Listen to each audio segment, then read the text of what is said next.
can. We're gonna just try, Clarke. We're just gonna try to have you today. So let's see. Where are you? We got you back here. I'm gonna do this thing here, and Clarke's about to join us in just a second, ladies and gentlemen. And she will be with us in 3 and 2 and 1. There she is. Okay. Perfect. Okay, now it works better. I think it's the double Skype thing that's doing it. So, Clarke, you're joining us here today. Why did you suggest that I shave my head? Incorrect. Oh. I did not suggest that. Oh. I, in fact, was asking why men in this scenario feel like this is a good idea, because it's not. My mom sent it to me. My mom goes, "You should do it." No, she definitely didn't. There are so few men who look the way they think they look with a shaved head. I just want to be very clear. You mean I don't look like Stone Cold Steve Austin when I shave my head? No. Right. No. I thought it's more, especially if you keep that beard, it's more of a Walter White look. I am the one who knocks. It's true. I said to Clarke, she was very nice. I said, well, because you guys heard me on yesterday's show, I said how much I hate this stupid thing, but I'm just letting it grow. And I asked Clarke if she hated it as much as my wife does, and she said, no, but I'm not the one that has to live with it. So that's fair. It's a fair assessment.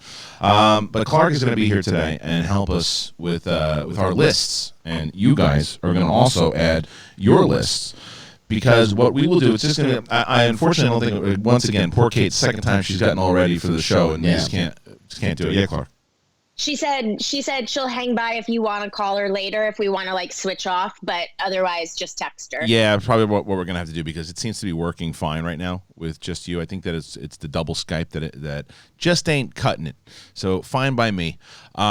So we were like I said before, I think that the thing that we wanted to do is there's just crap for news right now.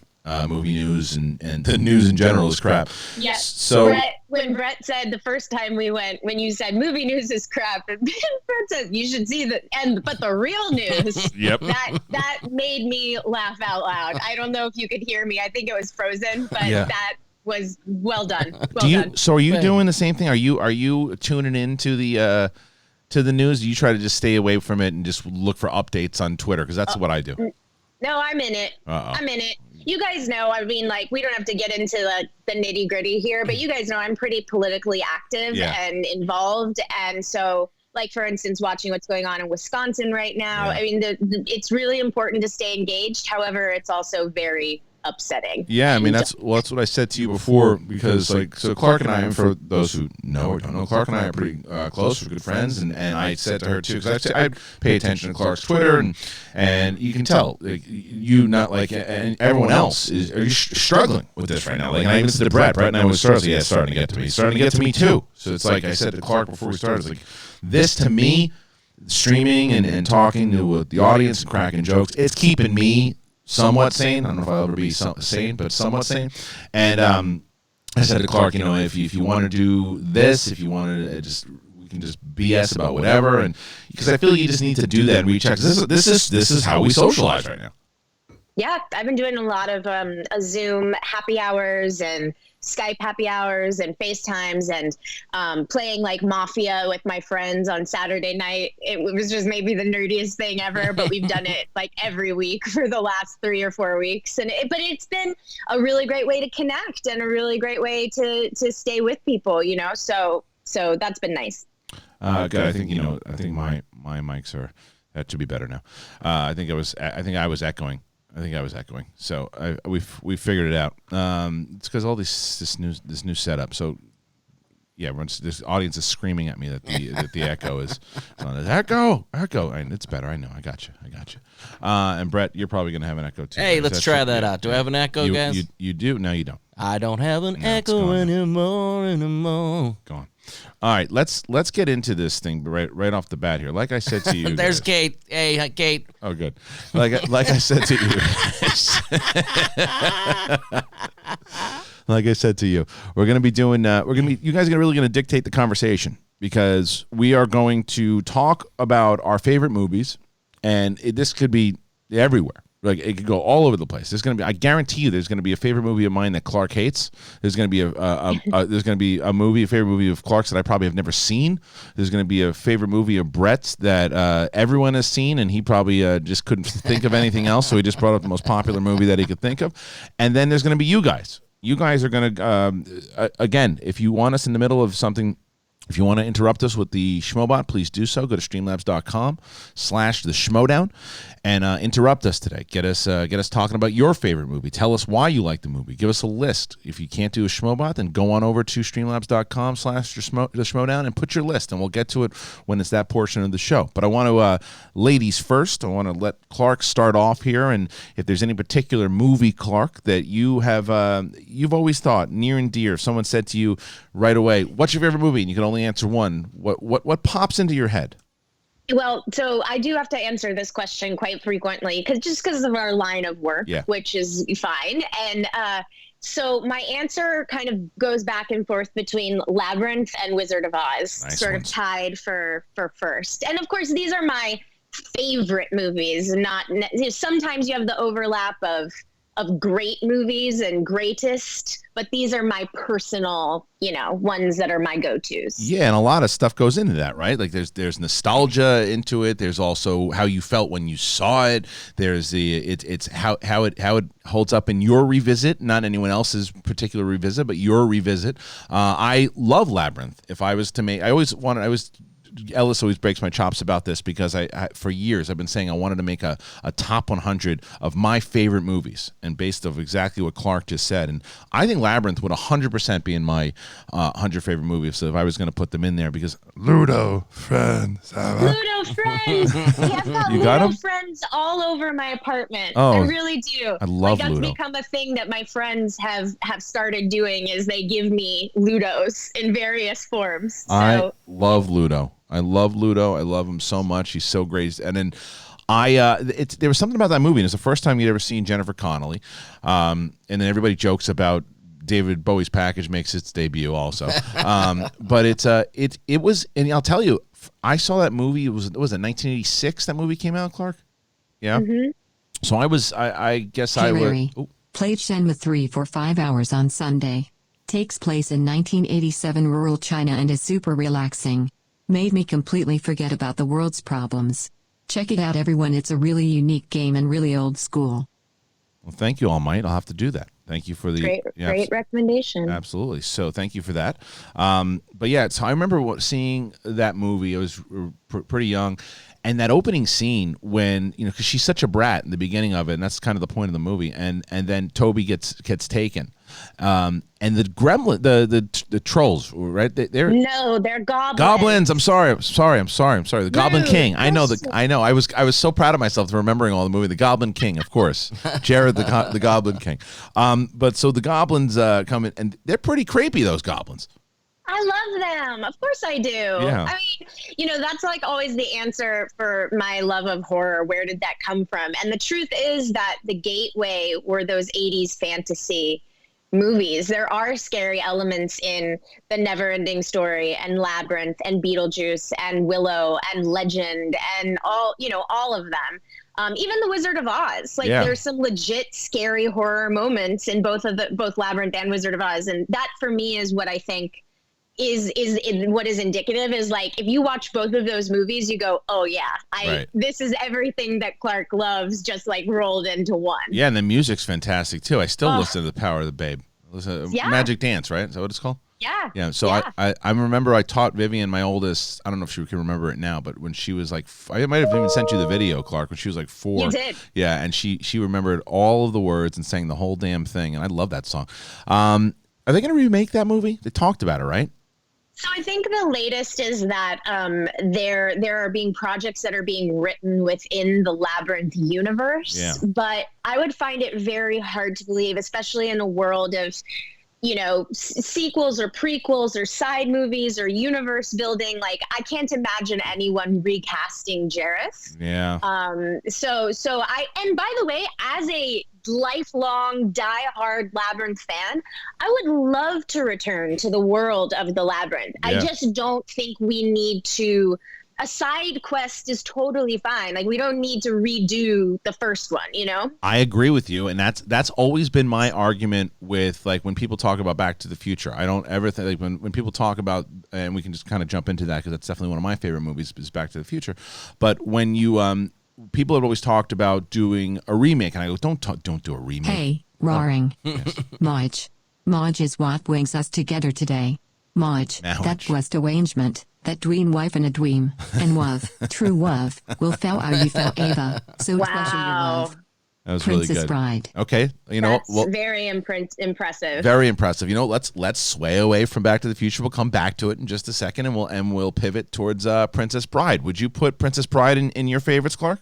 Yep, it's in my top 10 for sure. Yeah, absolutely. Brett, are you a big Princess Bride guy or what? Princess Bride, yes. That is on my top 1,000. Top 1,000. Like, you're like, hey, pick your favorite movies, and then you start going through, and it's just like, what? There's so many. I know. How do you guys do this stuff? Well, look, this is the good news for you, is that, like, because this is where I'm going to call you out, because you always talk about how, hey, guys, I used to watch movies before I had a family. So tell me the movies you saw before your family. Well, here's my quick not list. yet. Splash. That's it. Hey, Splash, right? All right, so here's a little splash for you. Hey, roaring. So, I'm ready. Yeah, well, no. So going into Princess Bride, to surprising no one, especially not surprising Clarke here, the reason I saw Princess Bride when I was that was like '88, that movie came out. I saw it because of Andre the Giant. I was a big wrestling guy. He was a bad guy at the time when he made the movie, so I was confused of how Andre the Giant could be a good giant inside of this movie. But I went and I saw it. Rob Reiner directs this movie. It is, and I didn't even know at the time, based off a book. It is a very, very, it is a near perfect film. It is a near perfect film. So for any of our viewers watching right now, especially if you find yourself with time on your hands, the Princess Bride, the novel, The Princess Bride, is almost like the director's cut of the movie.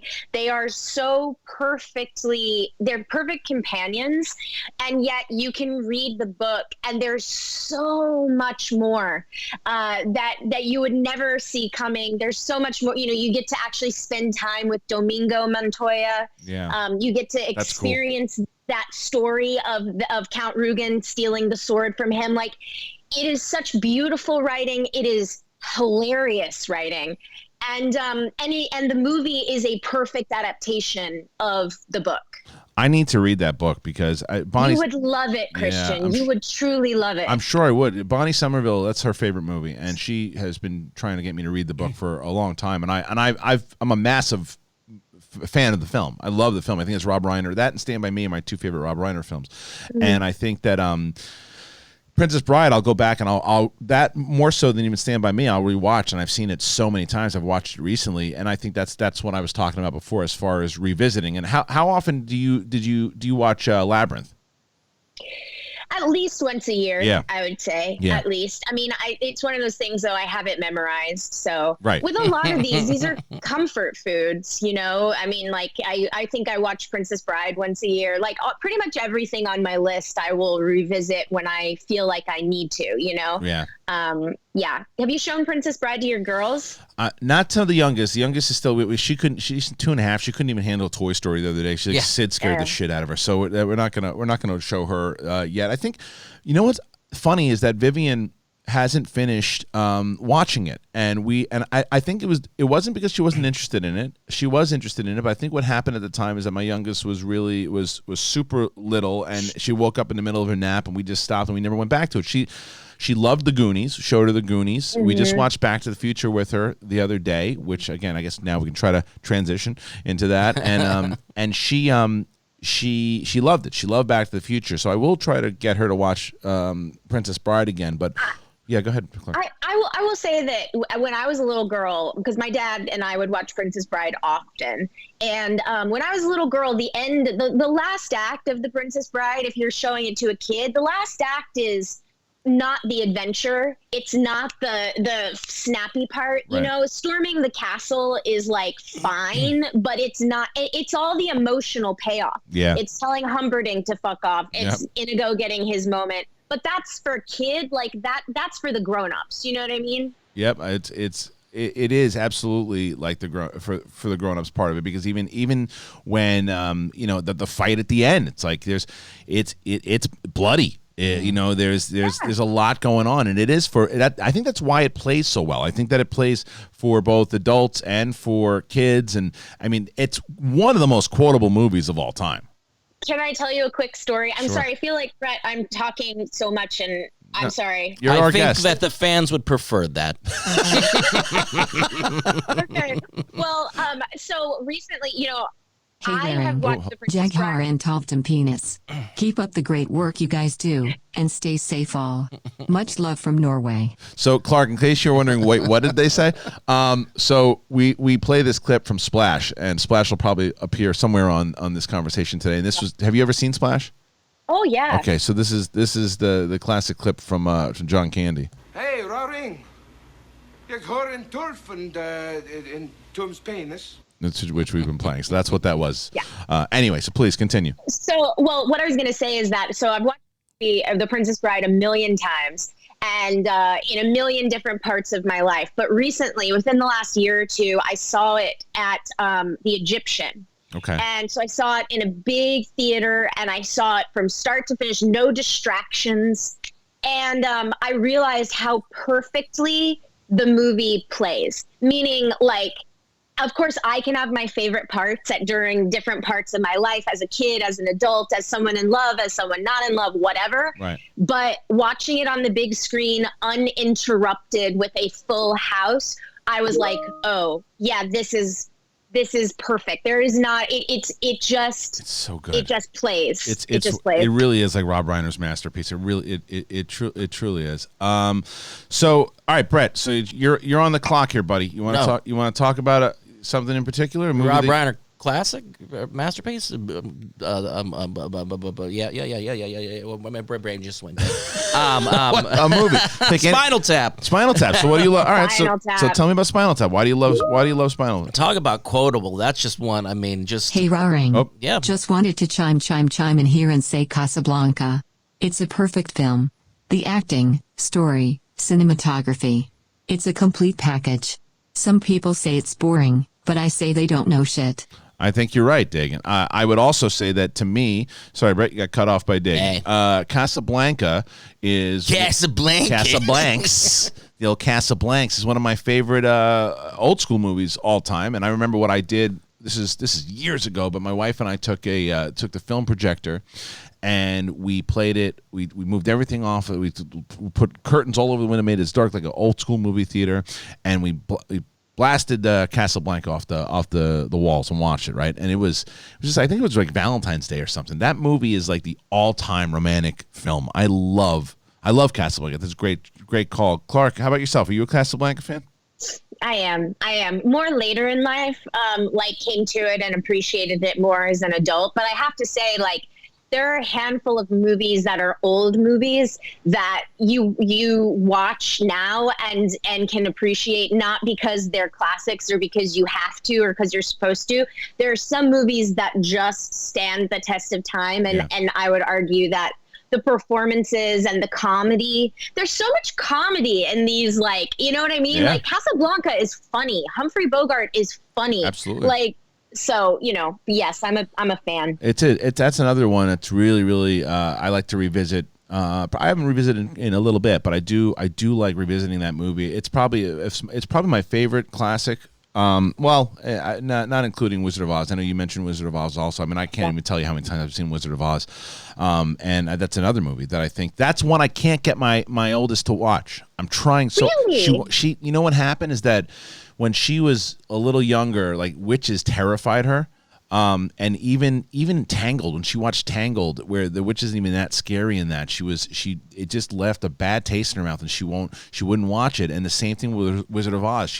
My wife had told her a while ago there was a witch in it, and she didn't want to watch it, and that's carried over. She still will not watch it. I can't get her to watch that movie for the life of me. I'm trying hard. So there's a good witch in there. Witches be crazy. Witches be crazy. That's Yeah. right. All right, Brett, go But ahead. you're right. There is a good witch. Brett's right. Yeah, there There's is. But Linda. I'm gonna try. I think what I'm gonna do is What just. about Hocus Pocus? Isn't that more playful? Now they're trying to eat people. I love Hocus Pocus. Yeah, I don't know, but I gotta see what I can do. But tell me about Spinal Tap. Why do you love it so much? Is that a movie that inspired you? That's just Go. one I just remember just quoting so much, just all the time, and doing the when they're standing at the grave, and I can't even think of the damn song right now. Yeah, what are they singing? And no, you pitch you a little higher.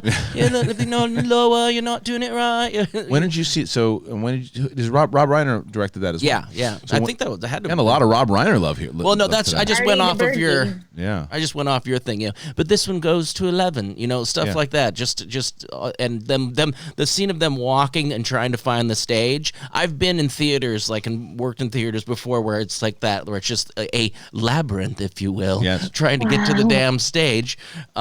Just lots of fun things. I went to a Smashing Pumpkins concert one time, and they had on the billboard, it said puppet show with Smashing Pumpkins, and that was an homage to Spinal Tap because they opened up for a puppet show. It was one of their gigs. That's funny. Yeah. See, so that it's funny. Like Spinal Tap for me, it's one of those movies where everybody, especially a lot of my comedian friends, love Spinal Tap. I never got into it. I prefer like Best in Show. Out of those types of movies. Waiting for Guffman. I mean, that's definitely. I don't know if I might put Guffman up above Spinal Tap. But Christopher Guest did Spinal Tap though, didn't he? Yeah. Oh yeah. Yeah. He's in Spinal Tap. He didn't direct. Yes, he didn't direct. Right, Rob Reiner directed Spinal Rob Tap. Reiner Right. So, but Christopher Guest did Best in Show, and I think that to me. It's just a funny. I think Parker Posey is out of control funny in that movie, like so funny in that movie, and Fred Ward and there's so much. Like I can't remember. Jane Lynch was the first time I really got to know her. I thought that's one of the that was that type of style that I enjoyed just a little bit more than Spinal Tap. Did you watch Waiting for Guffman or no? You have to see Waiting for Guffman. That one's got and Parker Posey's in that too. Who's in that? Parker Posey. All of them. Everybody, same crew. The Schitt's Creek fella. Okay. Dan Levy. Yeah. Or, I'm sorry. Dan's the no, that's David. Yeah, Dan. Eugene Levy. Eugene Levy. Catherine O'Hara. Eugene Levy. It's the same. It's that Second City Second City crew. Well, Eugene Levy, by the way, as much as we talk about Splash, we don't give him the love that he deserves from Splash. What a week I'm having! It's such a great performance, and in the beginning he says, just me and the moron twins." Well, we're not twins. I want to shift a little bit and go a little. We're talking comedies and fantasies. I'm gonna shift to sci-fi. Sci-fi. I say horror. I would say sci-fi horror is what I would say this next movie, and that's Terminator, the original Terminator. Oh yeah. I am always in the minority when I say it is my favorite Terminator film. It was one of the first movies one of the first rated R films I had ever seen as a kid, and I remember my late friend Brian Cascia. He said, "You got to watch this movie. This is a crazy, crazy movie," and it was a crazy, crazy movie. And I remember watching it and just being so blown away by the story and the characters, and I was scared, and Arnold was terrifying throughout this whole entire thing. And I thought Linda Hamilton, and I don't think Linda Hamilton for that movie gets enough credit either. She always gets credit for Judgment Day, and she's obviously, from the second that movie starts, she's this the second one that is, she's this badass who, has to fight and protect her son and all that. But the first movie is the transition of seeing the survivor and the warrior that she really is when she's pushed with her back against the wall. And I think that, a lot of times when she gets to that end, after Reese dies, it's like she does all that shit on her own. She does all that stuff with "you're terminated, motherfucker," like all that stuff that she does. You see Sarah Connor come out. It's like the evolution of the Sarah Connor you fall in love with. It's one of my favorites all time. Clarke, are you a Terminator fan? I am. I mean, I'm not like I'm not as passionate about it as I think some people are. The franchise is just I think it is influential and very important in terms of film history, and I think they're great movies. But like in terms of my personal favorites, I wouldn't necessarily reach for those. Yeah. But I feel the same way as you, Kristian. Like I love Judgment Day, but you can't get to Judgment Day without the Terminator. Right. And it's the same with Godfather 2. You can't get to Godfather 2 without the Godfather. You can't get to Aliens without Alien. Hey, like you Rara, have to have please make that Clarke explain her irrational hate for Spider-Man 2. Oh, do the Sam Raimi one? Yeah. Okay. I hate that movie. All right, listen. I think it sucks. Here's the thing. I don't think it sucks. I don't think it's as good as everyone says it is. It's not. Sam, and you're a big Sam Raimi fan too, right? Of course. Right. Of course. So my thing with that movie is when it came out, I thought it was one of the better superhero movies that had come out when it came out. If you go back and revisit that movie, it is incredibly cheesy. It is incredible. It does not work in the way that it works for like a 90s, like a late 90s type of movie, even though it was the early 2000s, but it feels like a 90s, like late 90s movie. It is not the best Spider-Man movie. I think that Into the Spider-Verse is hands down the best Spider-Man movie ever made. But no, I've never been like a massive fan. I think there's a lot of cheesiness that happens in that movie. And I know it's blasphemy to say, but you really hate the movie though. I mean, I just think it's as someone I know says garbage. But here's the thing, so to your point, I love Sam Raimi's first Spider-Man movie, not only within the context of where it came in the superhero world, but for what it is. I think it's fun. It's an adventure. And I think it all really works. But to your point about cheesiness, I don't know if I would. Basically, what I'm saying is I think the villains are on the level. The Green Goblin, Willem Dafoe's Green Goblin, is on the level of Tobey Maguire's Peter Parker. They're all in the same movie. Right. But I think that maybe my resistance to Spider-Man 2 comes from being told that it's like a great movie by some means, and it's absolutely not. Yeah. Well, yeah, no, I'm with you. I think that those movies. I will say though, even though I do think I like the second one better than the first one, but I understand what you're saying with as far as how it presents itself. But we're here to talk about favorite movies, so that was my fault. I brought. Let's talk about the shit shows. Let's talk about the shit shows. It's not a shit show, that one. But anyway, sci-fi, horror. And then, Clarke, you got any particular sci-fi, or I'm sure you got a ton of horror movies that you'd like to talk about? Anything in particular?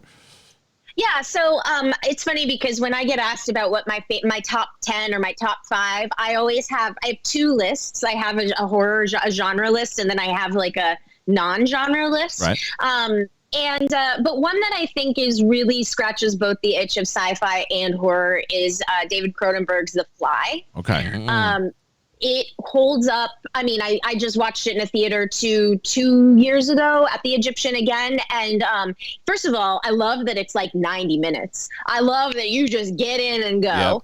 Yep. But the story is so powerful. The character arcs are so powerful. Those makeup effects are obviously iconic. But it's so much more than just like Jeff Goldblum like spitting up the goo at the end. Like it's such a beautiful love story. And Gina Davis, we don't talk about in terms of great actresses how great Gina Davis is consistently in so many things, but she's wonderful in The Fly. She really is, and I always remember the arm wrestling scene. That's the one that always gets me. I always remember that scene because as a kid, and it's one of the first times that I really remembering Jeff Goldblum. And were they married for a while too, aren't they? Those two. Yeah. Yes, they were a couple when they made that movie. That's what I thought. Good movie, remake. Obviously, that's I don't. Do you? And it was from the 50s, the original, wasn't it? Yeah, I think so. And I've never gone from start to finish with the first Fly, but they're very, very, very different movies, just in general. Yeah. The end of the original is one of the most ridiculously wonderful things ever. Yeah. What happened? It's a spider web, and it's I believe it's a fly body with this person's head on it. Help me! Oh yeah. It's just I remember. Oh God, I remember. Yeah, that one was a tough one to get through because I was like, I gotta try this. I gotta get through this. And some of those older ones, are hard to get through. Yeah, some of them are hard to get to for sure. But I think that, and again, it's a matter of the time. Yes, the time, how you felt about it when you saw it, like, and even referencing what we were just talking about, Spider-Man 2, right? There's somebody who saw Spider-Man 2 and they were like 9, 10 years old, and to them that would make their list. That would be one of their movies. Another movie for me like that was Raiders of the Lost Ark. Raiders of the Lost Ark to me is one of my favorite Spielberg movies, and it broke my heart yesterday when I had to take Back to the Future over Raiders of the Lost Ark when in that question. Raiders is just, to me, the ultimate adventure movie, and I know a lot of people usually pick the third movie, The Last Crusade. Last Crusade. Most people do. I do not. Raiders to me is it's my second favorite Spielberg movie all time, and I think that there's just something about Raiders of the Lost Ark, the introduction, because people also don't realize how. Hey, Roaring. Happy to see one of my absolute faves, Clarke, on the show today. In no order, some of my favorite movies: Kick-Ass, Sandlot, Scarface, Scott Pilgrim, Incredibles, Breakfast Club, Snatch, Pineapple Express, Superbad, and too many others to name. That's really all good ones. Yeah, thanks for the money, but those all suck. I'm just kidding. No, that was a great list. This is a good list, and we'll get to a lot of those. Those are some good ones there. I like that. So Raiders of the Lost Ark, because it was very tricky to do, and if you think about it, this is Han Solo. Mm-hmm. This is Han Solo coming off, and this is 1981 when this comes out. So, I'm pretty sure 81. So you have at this point. Maureen, I love Predator. Can watch it over and over. Me too. I'm a goddamn sexual Tyrannosaurus. Yeah, that's the best line. That's the best line. Jesse Ventura crushes in that role. We'll talk about Predator for sure. 81.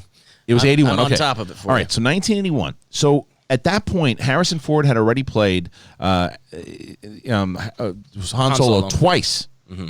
And in my opinion, the best Star Wars movie of all time. Oh, one more recommendation that I just got caught and drove to try out is My Hero Academia. What's that? Gives you a dose of positivity and inspiration. Plus, it's where I get my username. Oh. Great for kids, too, if you have to entertain them while teaching great values. Thank you, All Might. That's very nice. Thank you for these awesome recommendations you're giving us. But it is very tough to be able to do that and let people now introduce you. It's one of the reasons he didn't want to cast him. He wanted to cast Tom Selleck, was because that's Han Solo. Everyone's going to see Han Solo. And I understand the logic. But now what happened? You remembered him. He was able to just transition into that role so well.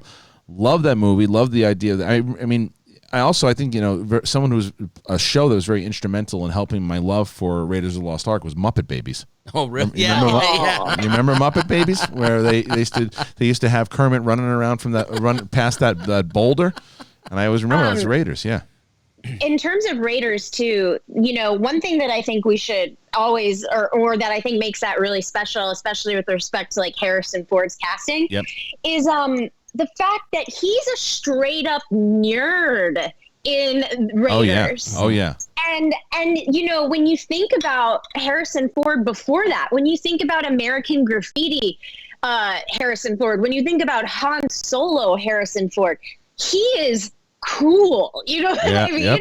And so it is a testament to what Harrison Ford was able to bring to that character in the first movie, that playing the duality of like, he's a goofy, nerdy professor, He's a goofy, nerdy professor, and he's also a straight-up murderer.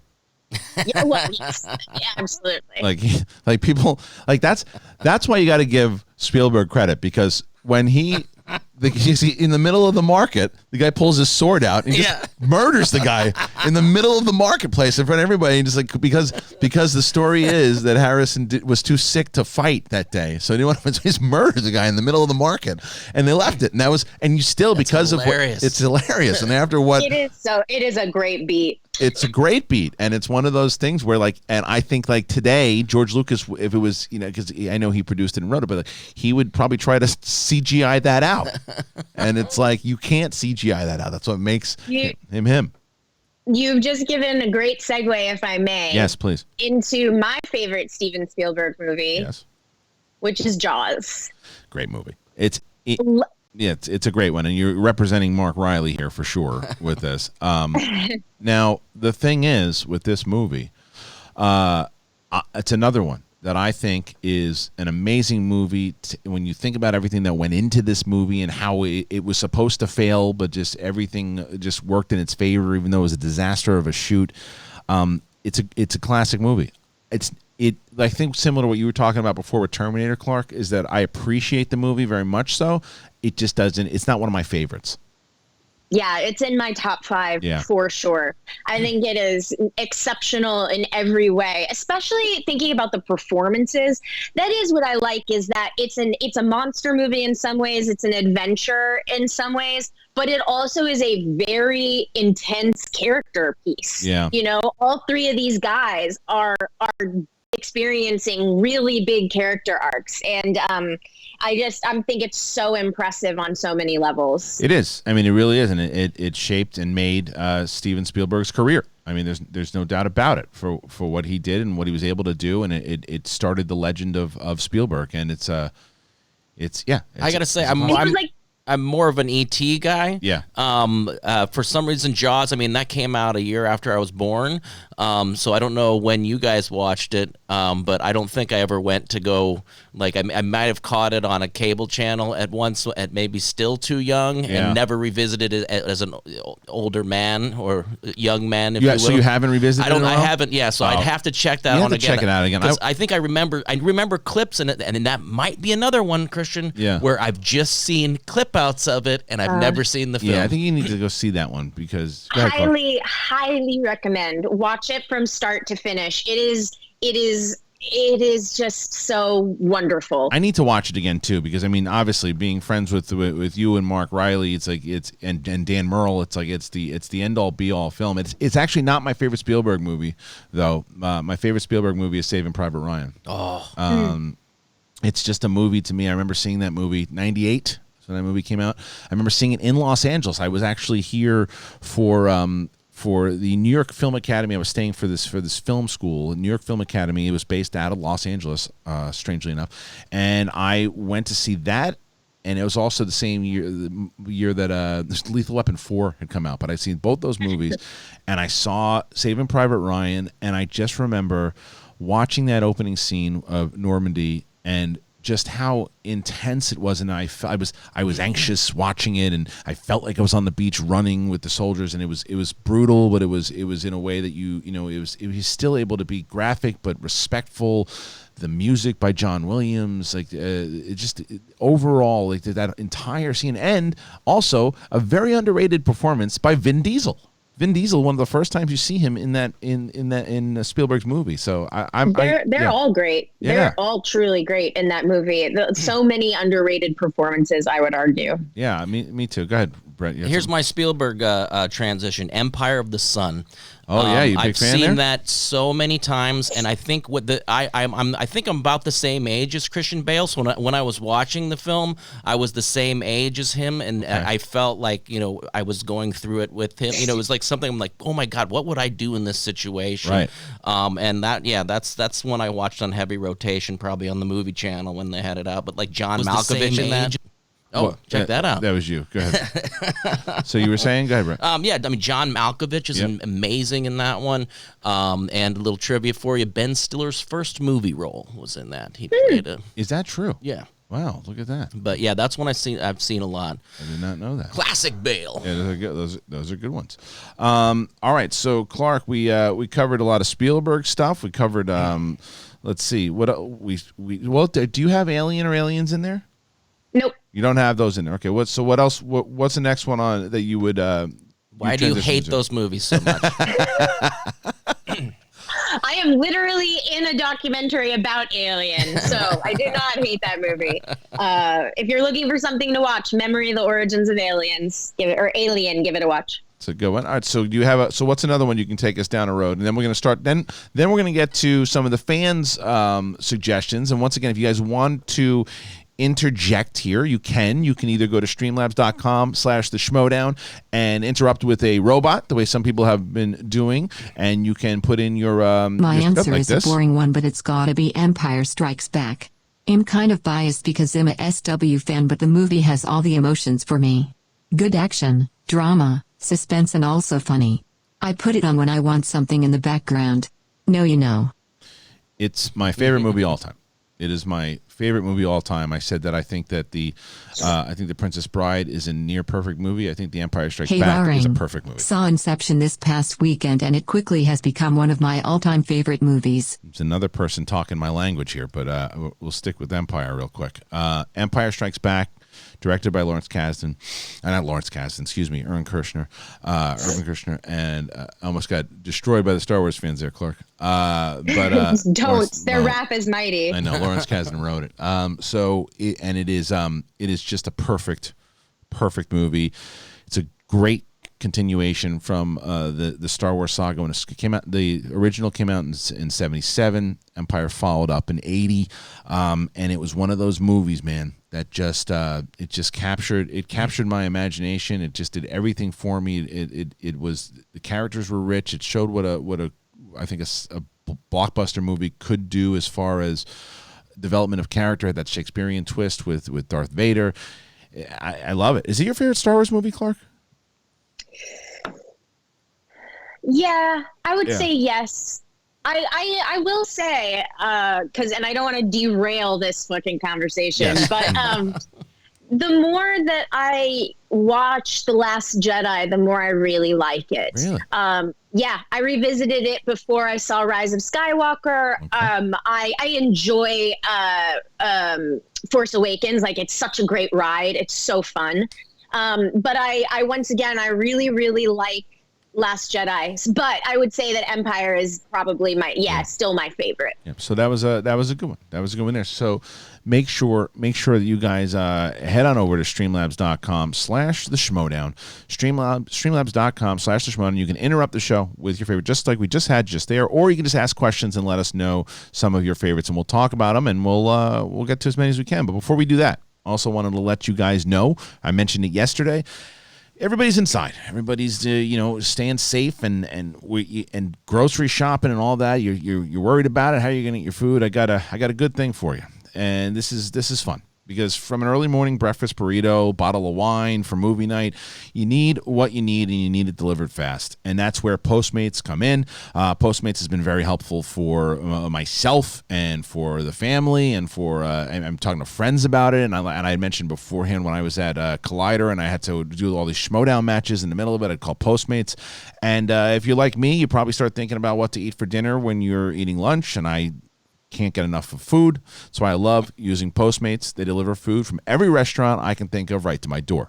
Postmates doesn't deliver just burgers and sushi. They make my life easier with grocery delivery and whatever I can think of delivery too. And you definitely need that now. So convenience store, clothing stores, you name it, Postmates does it. No more trips to the store, no more late night fast food runs, and you don't even have to worry about where to grab lunch anymore. I had somebody yesterday say, you know what, I heard you guys talking about it. I was going to get some lunch, but said, nope, I'm going to do Postmates. Just download Postmates on iOS or Android, find your favorites, and get anything you want delivered within the hour. Now, here's the thing. This is the special limited thing that we are to give to you guys right now. For a limited time, Postmates is giving our listeners $100 off a free delivery credit for the first 7 days. $100. You get it to start the free deliveries. You got to download the app, and you got to use the code SEN Live. Use the code SEN Live. $100 off a free delivery credit with no minimum purchase for your first 7 days when you download the Postmates app. Anything you need, anytime you need it, Postmate it. Do it. SEN Live. I'm telling you, it's going to make a big difference. Thank you to Postmates. And now we will move on over here, and we're going to start listening to the fans and start talking to the fans. Clarke, do I have you until 12, or you got anything else to do? No. Okay, you got me till 12. Awesome. Okay, so let's start with House Heisenberg, who says some of my favorite movies of all time. And what we'll do is we'll read some of these things off from some of the fans, and we'll pick one or two, depending if we want to, and get into some of the kind of discussion that we've been doing so far. So, Brett, if you hear something in there, jump on in. I'm jumping. So some of the personal favorite movies of my all time, says House Heisenberg: Borat, The Dark Knight, Inception, The Perks of Being a Wallflower, Dawn of the Planet of the Apes, The Wolf of Wall Street, Infinity War, Endgame, Wall-E. this guy hit a lot of mine inside of that. Oh, But yeah. Brett, anything that stands out for you, Brett? I'm gonna go Wall-E. Really? Because that one stuck out for me because with the children. Hey, Harlan, And what yeah. are your favorite foreign films this decade? On top of my head, mine are A Separation, Victoria, The Skin I Live In, Incendies, Raw, Mother, Parasite. Well, this decade we just started it, so Yeah. isn't really not. So that's So then, that's yeah. so you were saying just from last year, from You got Sonic the Hedgehog, on? right? Is that Yeah, what from counts? 2010 on, I would say, because the Raid came out at that point. I would say the Raid or Raid 2. Raid 2 is probably my favorite. But Clark, you got a favorite foreign film that's come out? Gotta tell you, from our Collider Nightmare days, the audience, the fans were like, "You gotta watch Train to Busan. You gotta watch Train to Busan." And I was like, "No, I'm sick of zombies. Never again. No more zombies." And they were like, "No, Clark, no, it's so good." And I was like, "No."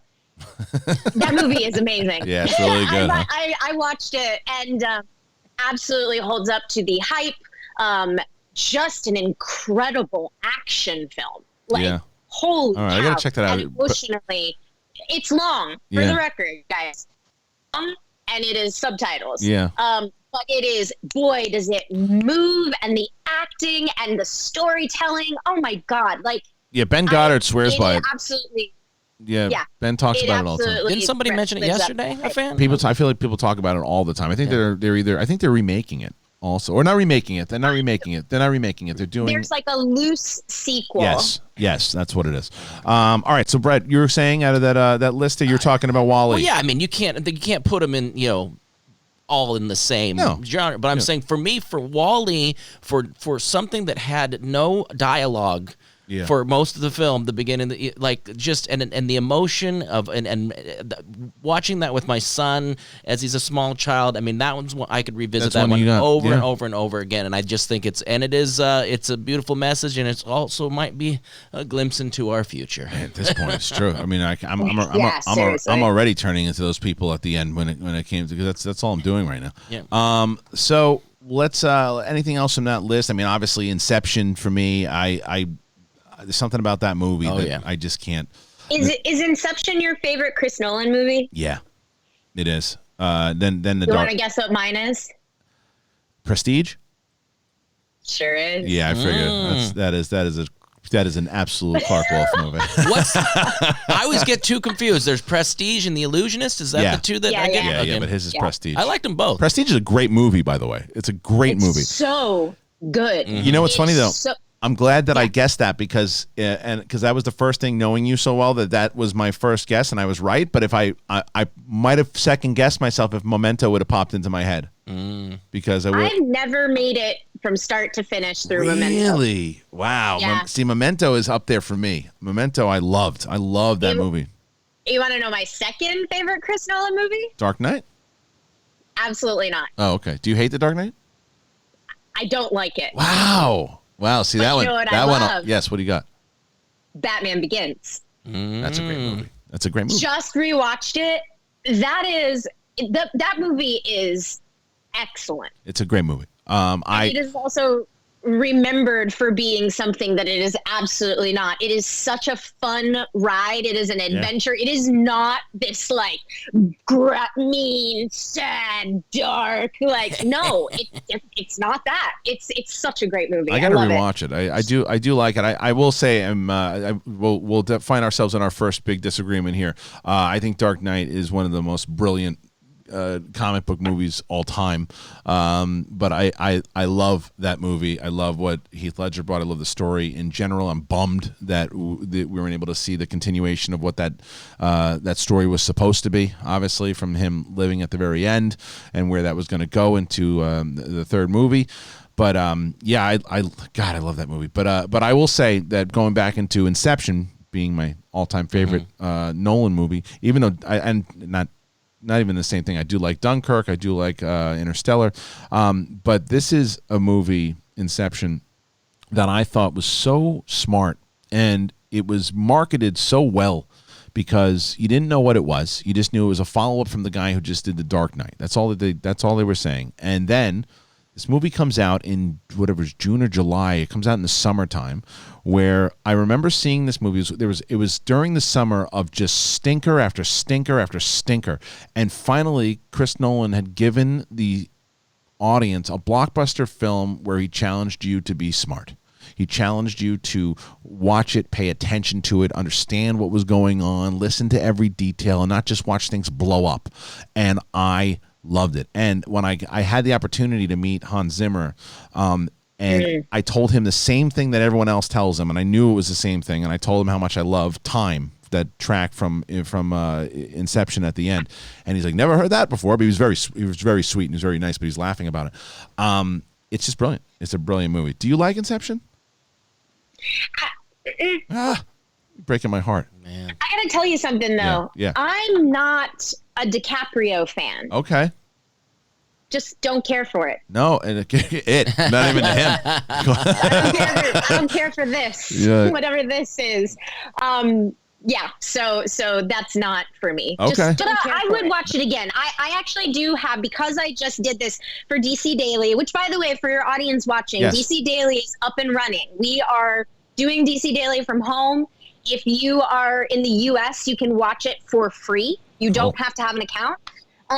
But anyway, I just rewatched Batman Begins and The Dark Knight, and now I want to go back and revisit Inception. So I'll report back. Yeah, please do. And then, so the other one that I would, we'll talk more. I know somebody actually put this in here. I think they might have. Let me see. Oh yeah, he's got it in here anyway. House Heisenberg. Another one that Clark probably will not agree with me on, because it does have Leonardo DiCaprio in it, is Wolf of Wall Street. I thought that was a. Did you like Wolf of Wall Street, Clark, or no? I gotta be honest with you. Yes. I never saw it. I feel. Yeah. Go ahead. Never saw it on purpose. Yeah, I could see you either hating it and thinking it was the worst thing ever put on film, or actually, because I think there's two sides of how you watch this movie. Like, I can understand if people have the argument that they think that this guy is being glorified. I can understand if people see that when they watch the film. I did not take it as if we were glorifying him at all. I think he was portrayed as a disgusting individual. I think he was portrayed as a really rotten person who dicked over all these people. That, yes, he got a lot of success from doing what he did, but it's what happened. I thought it was his follow up to Goodfellas, Martin Scorsese. That is, it had a very similar feel and tone of the way that Goodfellas was presented on film, and I thought this movie did the same exact thing. I thought Jonah Hill is fucking brilliant in this movie. But 100% Clark would not like it. I got that. I don't think it's something for someone so classy. Yeah. Well, but Clark's got an edge. Movies that I can always throw on to watch: Jaws, Princess Bride, The Big Lebowski, Jurassic Park, Predator, Warrior, Slapshot, Yojimbo, or A Fistful of Dollars for those who don't do black and white or subtitles. Yeah, but anyway, so Wolf of Wall Street's one that I would I'd be curious to see what you thought. I'd really be curious to see if you hate it or. What I might do. So here's something about me. I will turn a movie off. Yeah. I'm not a completionist. I'm not one of those people who's like, well, I gotta finish it. No, life's too short. Whatever. So I might give it like 30 minutes. Okay. And then give it 30 minutes. Like, yeah, I might do that. But there's a way to satirize that type of figure. Yeah. And I would argue that Martin Scorsese is not great at it. Well, then you're definitely not going to like it. I mean, and again, it's just me. Yeah, no. It's not just you. There's a lot of people that feel that way. Yeah. I'm staring at the Blu-ray right now, and I want to grab it off my shelf and watch it. All right, let's get back into a couple more here. There's a lot of long lists. There's a lot of ones, man. Heisenberg again says, "What's a hot take you've had about a movie considered by most people to be a classic? Mine is that Silence of the Lambs is overrated. And it isn't even the best Hannibal movie. To me, Manhunter is better." What's a classic movie that you find to be overrated, or a hot take on one? I probably have to figure out what that is. I can go like majorly film school on you right now. Please go ahead. I hate Touch of Evil, which is Orson Welles' Charlton Heston playing a Mexican person, which is these are things it's famous for. It's also famous for that very the opening shot. I hate Touch of Evil. I hate it. I think it sucks. And I've watched it multiple times as an adult, and I'm like, I don't understand why people talk about this movie. I hate this movie. Bibiani just woke up in a cold sweat somewhere. I hate Touch of Evil. Yeah. I hate it. Yeah. Well, Clarke, I'm like Elaine with the English phases. Stop telling your stupid story in the desert and just die. Oh, that reminds me. Yes. I also feel that way about Lawrence of Arabia. I do not care for Lawrence of Arabia. I need to watch. You know, I've never seen it. I've never seen it. I know. Kristian. I mean, it's 5 hours, right? Something like that. I need to see that movie. Way too long. I think the Lawrence of Arabia should end at intermission. Yeah. And when I say that, I mean there is a legitimate intermission. And I was like, this is the end of the movie. Character arc. We've done it. It's over. And then they're like, no. We got another hour here. And I'm like, stop. This is insane. Right. All right, let's move on. Silly buffoon. Kristian, this is a random question, but I was wondering, how do you get SEN trademarked? Because Sony has a device called Sony Entertainment Network long before you started SEN. Just wonder how that works. Well, it's also it's a different thing, because, for example, when World Wrestling Federation and World Wildlife Federation is very similar. Where there's no similarity in Schmodown Entertainment. I don't. It's a whole thing. I can't get into it right now, but it's a thing. David, can we get the Wangers or any of the old crew to stream in when possible during the weekly StreamYards video? We miss Cody and everyone else. Yeah. So look, we mentioned this yesterday, and we're excited to tell you guys once again that we're going to be doing a limited series. At the moment, it is going to be limited series, and it starts this Thursday. It's the Schmoes No Reunion show. It's myself and Mark Ellis, and we're going to be having classic guests call in and talk, and that'll be this Thursday. Will start at 8 p.m., so we'd love to have you guys join in. Yes, Clarke. The Prestige is amazing. 13 Assassins and Overlord are two of my favorites all time. Oh. The Kingdom of Heaven director's cut is beautiful. Dragon Ball Super Broly is infinitely rewatchable, especially since Goku my GOAT character. So good ones. Overlord, I was surprised how much I liked Overlord. I wouldn't put it in my favorites, but I was surprised. Overlord rules. It's a great movie. Did you see Overlord? No, I don't think you got to borrow it. It's so on Amazon Prime. Is it on Prime? Okay, I saw that movie I remember because J.J. Abrams produced it, didn't he? He produced it, right. So I remember seeing that trailer and going, what are we doing here? Because I'm a World War II fan, and I'm like, this is going to just make a mockery of this whole thing. And it is done. It is great storytelling. The first half of the movie is a legit World War II movie. And then it becomes batshit crazy, and I love the batshit crazy about it. Can I tell you my my fuck Nazis triple feature? Yes. It also does incorporate my one of my top 10 favorite movies of all time. So you start with The Great Dictator. Okay. So you get, you do because, and that is truly one of my favorite movies of all time. Charlie Chaplin. It's incredible. Charlie Chaplin's The Great Dictator. And then you go to Inglourious Bastards.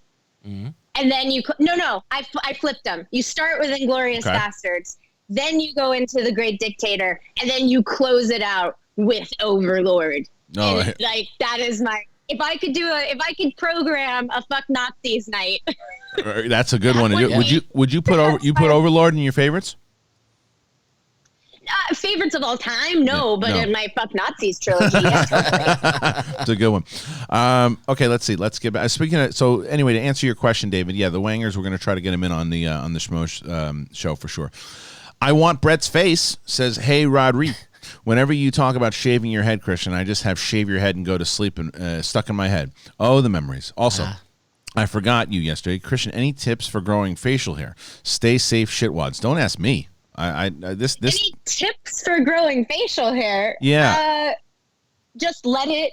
Don't shave. Is that the number one tip? I think that's what I mean. But as far as grooming goes, like this thing on I don't know what's growing on my face. I don't know. It's genetics. You got it. Yeah. You can either grow one or you can't. Yeah, I don't know what. And it happens late. It happened later for me. How long does that take to grow that thing on your face? God, I don't know. The last time I shaved it, everybody in my family hated me so much. I don't know. It's maybe 3 weeks. That's 3 weeks. 4 weeks. I don't know what this is. Do you use a beard balm? I have some of those things, but I don't, conditioners and stuff, but then it just feels weird. I don't know. I don't groom a lot. I mean, I only hit this area. He does use Manscaped. And I do a little bit of this. Oh yeah, I manscape, but not this part. I gotta tell you, for your person that asked, I have, this is a little weird, but just go with me for a second. Go with it. I have smooched a handful of men who have beards. Okay. Yes. The last boyfriend I had also had a beard, and his was the only one that didn't shred my face. And it is because he used a beard balm. Yeah. And I was endlessly grateful that he put that into his beard, because it was so if you want more smooches, yes. Mm-hmm.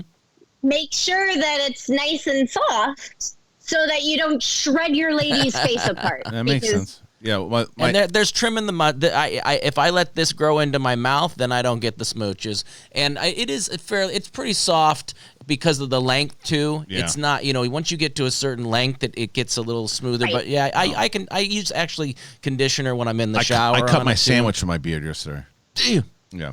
It's like it is. Boom! Oh, this Kate again. That's why your wife doesn't like it.